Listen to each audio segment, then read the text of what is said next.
చాలా మంది స్టూడెంట్స్ అడుగుతున్నారండి, నేను చదువుకున్నటువంటి ఆన్సర్స్ బాగా గుర్తు ఉండాలి కాబట్టి దానికి ఏదైనా మంత్రము ఉంటే చెప్పండి స్వామి అని చెప్పేసి చాలా మంది కూడా అడగడం జరుగుతుంది. చూడండి, తప్పకుండా మీకు మంత్రం ఇస్తాను. వీడియో చివరిలో చెప్తాను. దానికంటే ముందు కొన్ని జాగ్రత్తలు చెప్తాను, అది పాటించండి.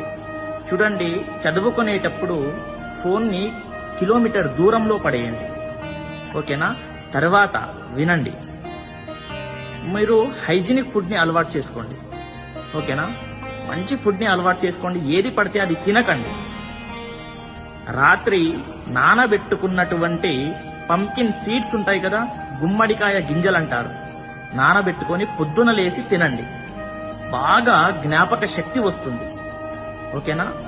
మరియు చదువుకునేటప్పుడు ఇంకో జాగ్రత్త చెప్తాను, వినండి. చదువుకునేటప్పుడు ఎప్పుడైనా సరే హార్డ్ ఆన్సర్స్ ఉంటాయి కదా, అది ఫస్ట్ లో చదువుకోండి. ఎందుకంటే మన కాన్సన్ట్రేట్ తగ్గుతూ ఉంటుంది టైం పెరిగినా కొద్దీ. ఓకేనా? ఇప్పుడు మంత్రాన్ని చెప్తాను, వినండి. ఓం గం గణపతయే నమః అనేటటువంటి మంత్రాన్ని 108 టైమ్స్ చదవండి. తర్వాత ఓం శ్రీ సరస్వత్యై నమః అనేటటువంటి మంత్రాన్ని కూడా 108 సార్లు చదువుకోండి. స్వస్తి, సర్వే జనాః సుఖినో భవంతు.